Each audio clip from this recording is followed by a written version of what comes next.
Hey guys, it's Kevin and this is my review for Justified Season 6, Episode 7, The Hunt, and oh my god guys, once again, another amazing episode, and this was by far the best episode of the season, and maybe, I'm just going on a limb here and saying this might be my favorite episode of the entire show. Like, it had everything I want in a Justified episode.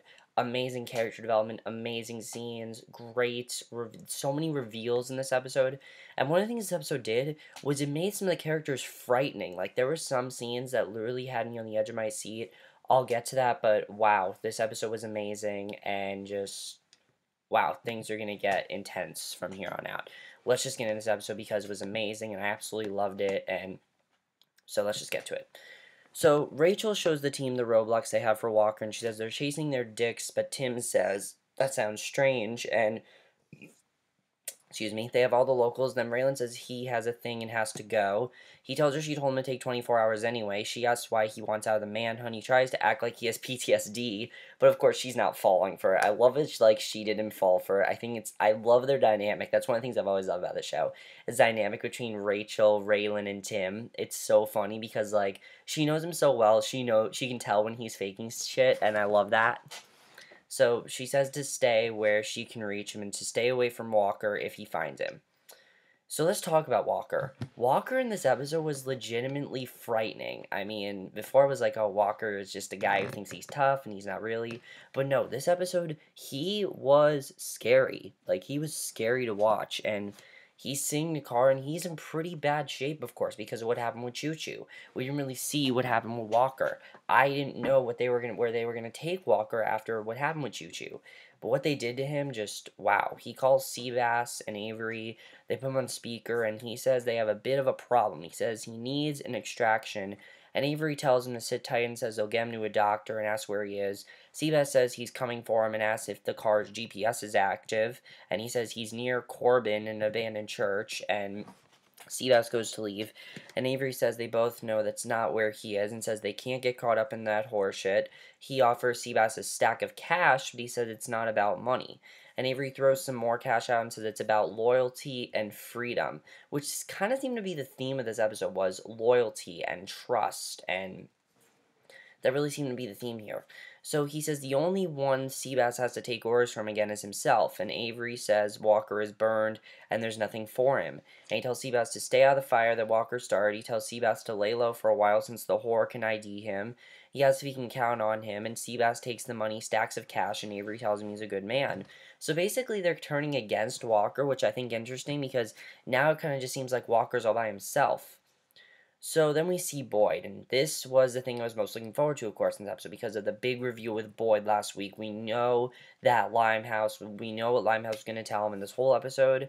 Boyd, this might have been Walton Goggins' best performance on the entire show. Like, he was frightening as Boyd. There were scenes here where he was frightening and had my heart pounding. So he comes to snuggle Ava, and she asks if Earl is there. Boyd says he sent them home, and it's just the two of them. And when he said that, I'm like, I don't know what's going to happen, because any second he could just tell her, hey, I know what you're doing.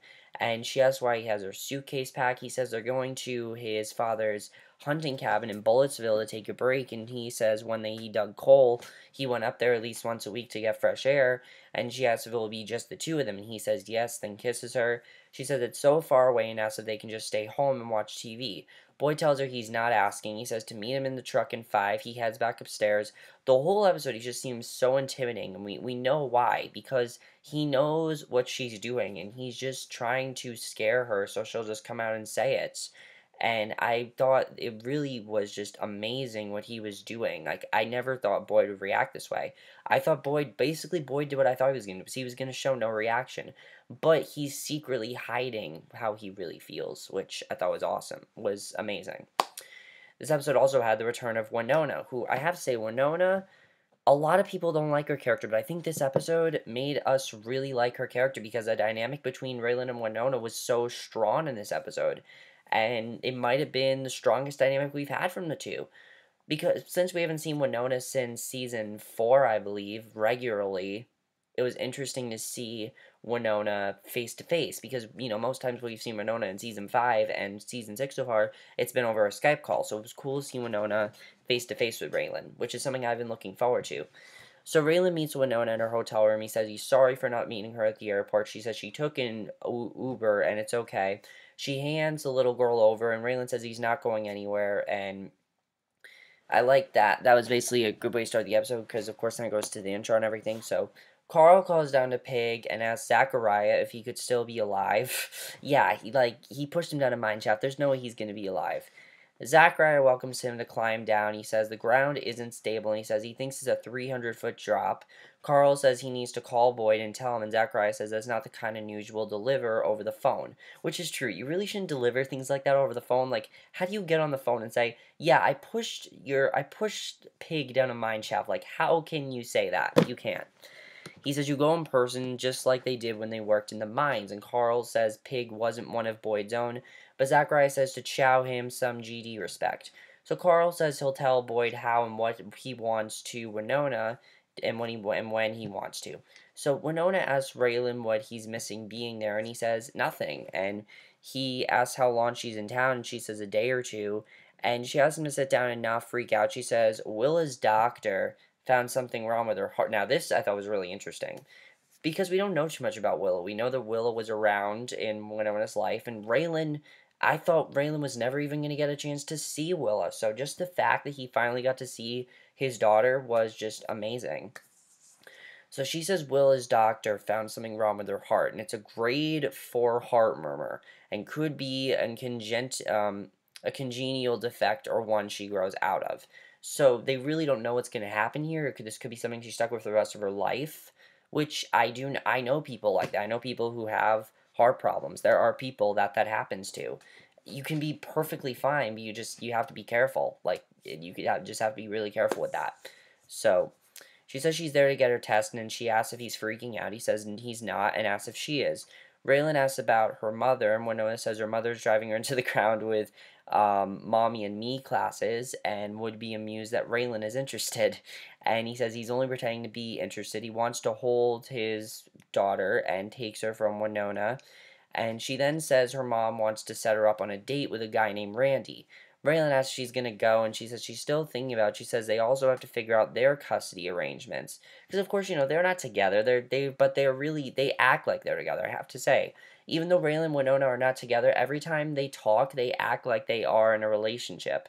So, you can definitely tell that they should be in a relationship. They're like the two people that should be in a relationship, but they're not. That's basically them. So she says they also have to figure out their custody arrangements. They can draw up papers, and Boyd then lights a lamp, and Ava asks for a fire, but he says he has something else for her. Pulls out something out of a bin. It's a pilfered bottle of good old whiskey. And Boyd says he kept that bottle up there to be opened on the night he got married. And he says since they are on the precipice of starting a new life, it's time.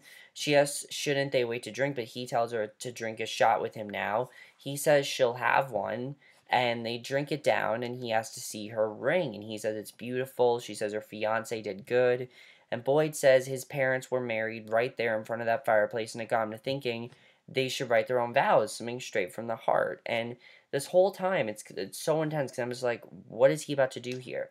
So Ava says she doesn't want to hear about it till death do us part on her wedding day. And Boyd says they need to talk about loyalty, commitment, and trust, and asks if she agrees. I thought he was going to ask her right there, but that's not what he does. What he actually does, I think, was very clever.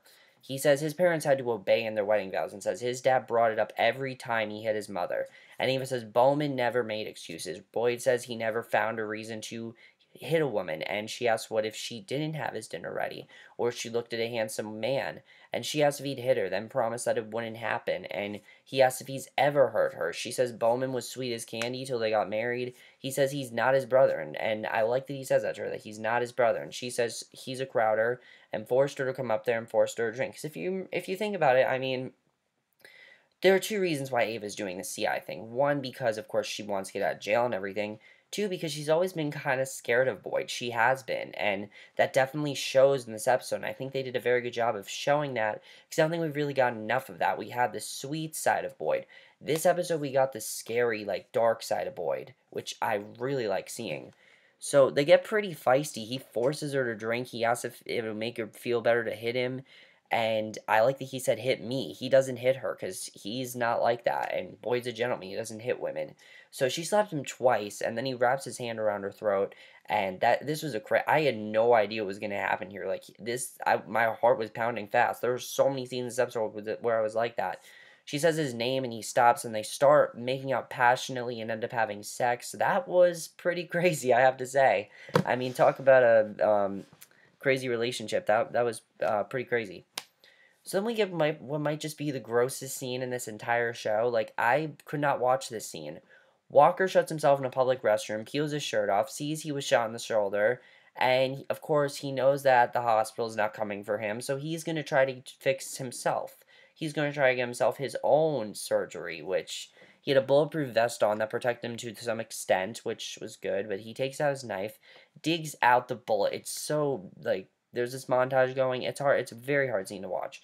He sprinkles some type of powder in the wound. There's a knock at the door. He doctors his wound. The knocking doesn't let up. And Troy said, and it's this guy, Troy.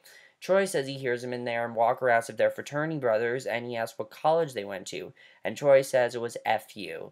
And he says they have a great proctology program and says he'd like it. Now, Walker, we find on this episode, actually skipped college and joined the service and dropped out of high school to join the Army. And Troy asked if and I thought that was really interesting to Walker, definitely, because, I mean, we didn't know too much about him, and I think this episode made me realize, you know what, he is a serious guy. To me, it just seemed like he was, like, a wise guy, or just, like, the guy who thinks he's intimidating, but he's not. But this episode made me realize, you know what, he is a smart, intelligent guy, he is a serious guy, and he will kick the shit out of you. Like, he was legitimately frightening and intimidating, definitely. What a good villain should be. Definitely, he is what a good villain should be. But of course, he's a secondary villain. Boyd's the main villain on the show. Even though Boyd's sort of like the main character, I don't know. Boyd's still the best on the show. So Walker asks if his buddy's going to step up when he splits his skull open. Troy backs down, says he was just kidding. Walker smiles and says he was too, and he says he has a twisted sense of humor. He asks where they're headed. They tell him Disney World or maybe the Wizarding World of Harry Potter. He says he was on his way to Orlando to deliver this vest to a buddy of his. He offers them $300 to deliver it to Orlando. He also offers them a credit card and says to use it for traveling expenses and give them the address. And so yeah, that's what happened there. So Willa's fussy, and Winona says she's been crying for 6 hours because she's sick and says this is her life now. Raylan says, of course, he wants to be involved in his daughter's life, which, I mean, yeah, he does.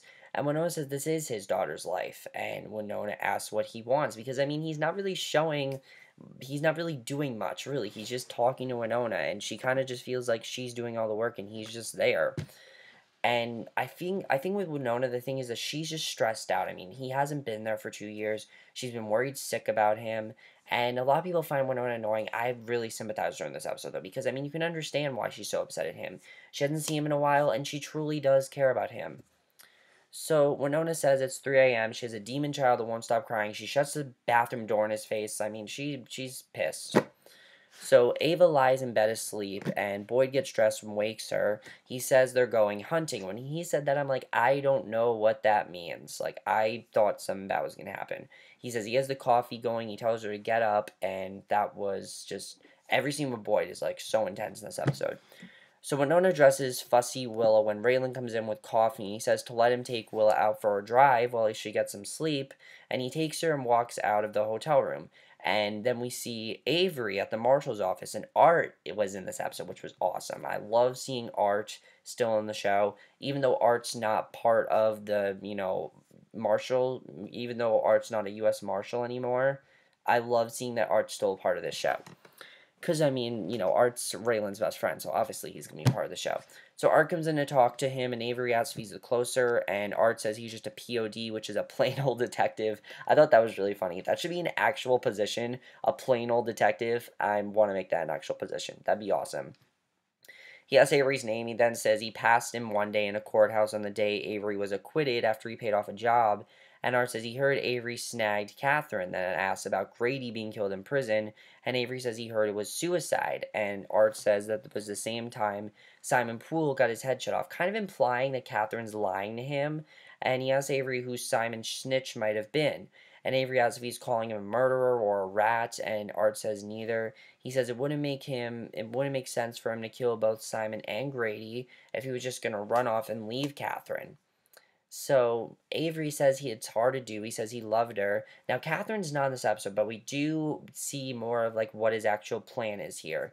And Art asks if he left because he didn't trust her or didn't know what she was gonna do with him. And before he can say anything else, there comes Raylan, and Raylan is literally with um, Willow right there. And Art says he picked a hell of a day to bring your daughter to work day, and Raylan says he thought it would be easier to sell her to people he knows. Art says he was bored and came in for the manhunt, says they rolled Avery up. Raylan says it looks like they're cutting him loose. Art tells Raylan he's glad she doesn't look like him, and Tim asks if that's his baby. And Tim's kind of being an asshole here, but I really like it as well because it's really funny. Raylan says that's what they tell him. He asks Tim why he's not on the manhunt. Tim says he's tracking the asshole's credit cards. He says he's using 2 cards all over the place on liquor and porn. Raylan says that's obviously not him and says he gave someone his cards. Tim says he knows them, was condescending to him. And Rachel comes in and he asks if she wants to hold the baby. And she asks, did he ask Tim that? But he says Tim's an asshole. And Rachel asks, doesn't he have something to do? And she gets a call and she gives him a look. And he walks out with the baby.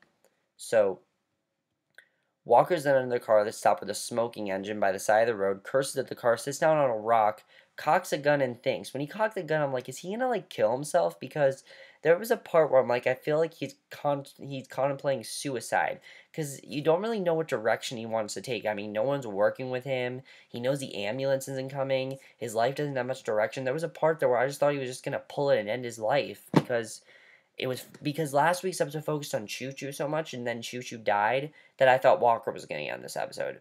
But no, that's not what happens. The complete opposite happens, actually, which I'll get to. Walker pulls out his cell phone, sees he has no signal, curses again. Walkstrom finally gets a signal, calls 911, because, of course, he wants to get the help somehow. And in the woods, this is when things just get very, very intense. Boyd asks Ava what was the first animal she shot, and she says it was a squirrel. He says Johnny was the worst rifle shot he ever saw. I kind of forgot about Johnny. Of course, Johnny died last year in the last season, so he says to be sporting, you have to give an animal a fair shake, and he says he never understood why Johnny and Devil betrayed him. He says if they weren't happy with him, they could have come to him to hash out their differences, and he asks why they didn't, and she says they were likely afraid of what he would do to them and then did to them, and I like that she said that because it's showing how scared she is of him right now. I mean, that's basically why she said that to him. So Boyd asks if she's scared of him, and she says sometimes. He tells her not to move, and he walks off with the rifle and says to stay right there.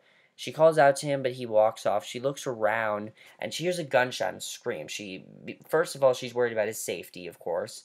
Second, she has no idea what he's going to do next. It's one of those things where she has no idea what's going to happen. She doesn't even realize that she doesn't realize that he actually knows what she's doing. So she's really scared at this point.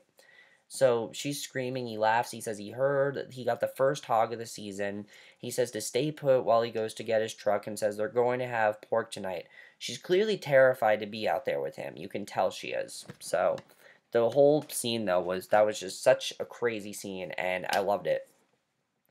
So Raylan comes back to the hotel with a quiet Willa, and Winona says the best sleep she's had in weeks, and you can kind of see that he's calming her down, and he really is a good dad to her, which I like seeing because I want to see Raylan be a good dad to his daughter. I didn't want to see Raylan be the kind of dad like Arlo. I didn't want to see him be like that. I wanted to see, because of course that's Raylan's biggest fear, is to end up like Arlo, which you can clearly see that Raylan is not going to be like Arlo. He might pop in a few times, but he is going to give his daughter a life. He wants to be involved. He doesn't want to be like Arlo, so I love seeing that.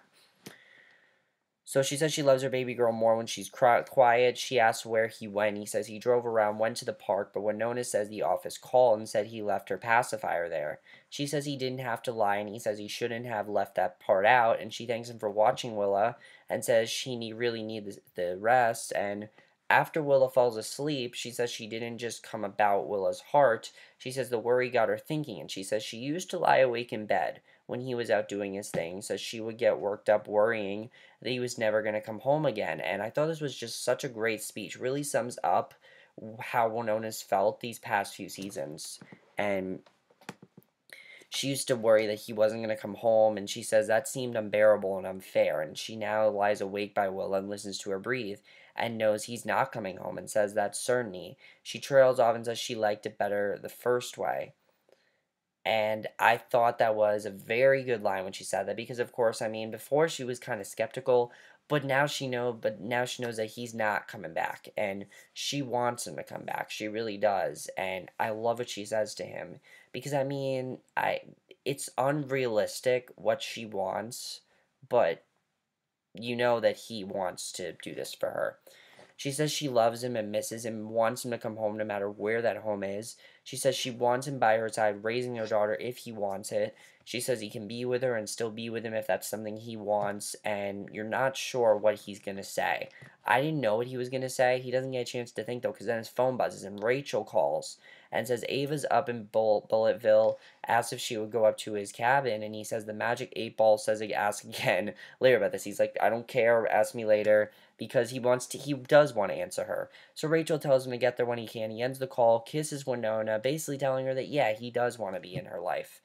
This next scene just wow, this was graphic. I mean, Justified's not usually this graphic, so this was wow. An ambulance comes up to pick up Walker. He says his brother is hurt bad. Now, when he said that line, I'm like, well, I mean, you're hurt, so why are you saying that?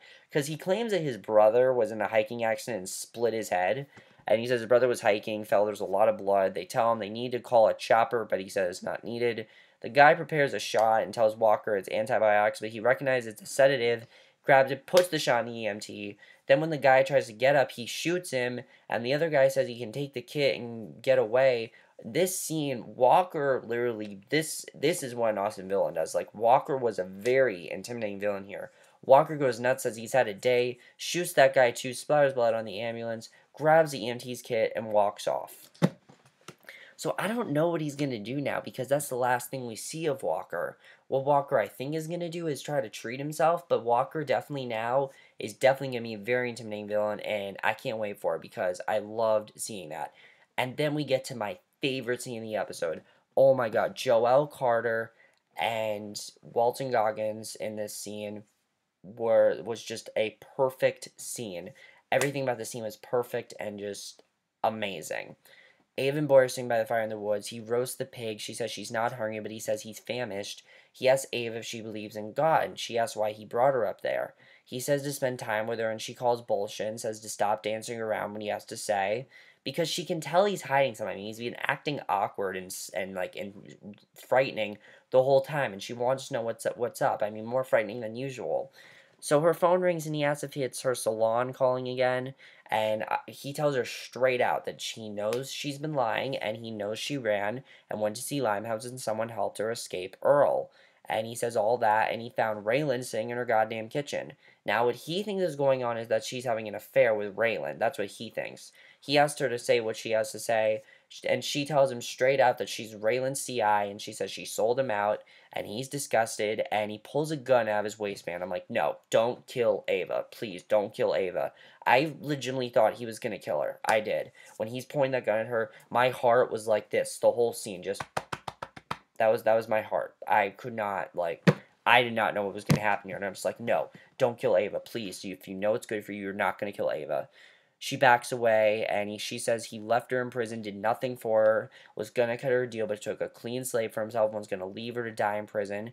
She asks if she should be expected to fight every day for the rest of her life. He asks if she's sleeping with Raylan, and she says if she does, to put a bullet in his head, and hands her the gun. She says she didn't do anything with Raylan, says it's always been him for her, and she gives him back the gun, says do what he has to do. He says he let her down, he's sorry. And I like what he tells her, that he understands what she did and why she did. He says he still loves her. She says she loves him too. He asks if she would trust him right now and to tell her everything. And basically she told Raylan he can get him out of this and give Raylan enough info to keep him running in circles till they get the money and get away. And he asks if she can trust him and if he can trust her, and she says they can. He kisses her, holds her in his arms, and he says he's going to get some more firewood. However, when he goes to get more firewood, he takes the gun with him, takes the unloaded clip out of the pistol, puts the clip that is loaded, and basically now the dynamic is definitely going to change here because, of course, you know, Rachel wanted to fire Ava as a CI. So my question is, what's really going to happen here? I feel like Boyd's going to not really tell Raylan that he knows, but more so that he wants to sort of help him. I don't know. I definitely feel Boyd's going to try to get this to be to his advantage. Because Ava didn't say she's against him, but I think Boyd knows that. I don't know. Do you guys think that? And then the end of the episode, but that whole scene, as I said, absolutely amazing. Might be my favorite scene. Definitely my favorite scene of the season so far. One of my favorite scenes of Justified of all time. Probably my favorite scene of Boyd and Ava. Just such a real, raw, emotional scene. I had no idea what was going to happen, and just amazing.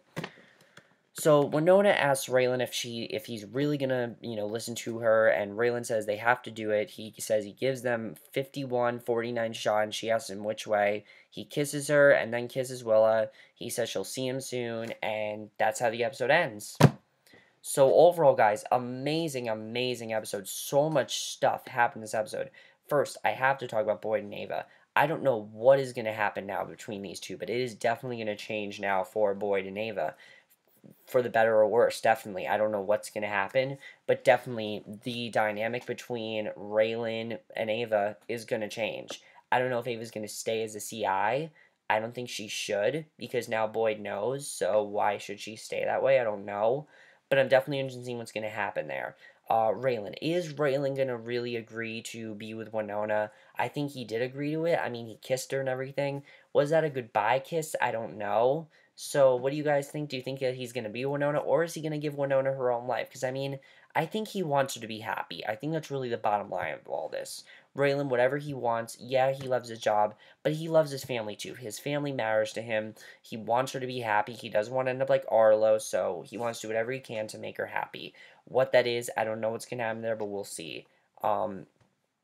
Avery and Art. I don't know what's going to happen there, but definitely that seemed really interesting. I'm wondering if Art is going to help Raylan with this case. I kind of feel like Art's going to come back to be a U.S. Marshal, definitely, so he can be the POD, as he called it, which I think is really funny, plain old detective. I feel like they should actually make that position so he can come back, because I mean, we saw Art being a badass last season doing that stuff. I definitely want to see that again. Of course, he has that whole condition with his leg, but maybe he could help them in somehow.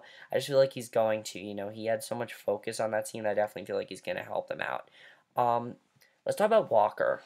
Walker, I don't know where they're taking Walker, but wow, he was legitimately frightening, as I said. He had some scenes that were legitimately heart-pounding, and I didn't know what was going to happen with Walker.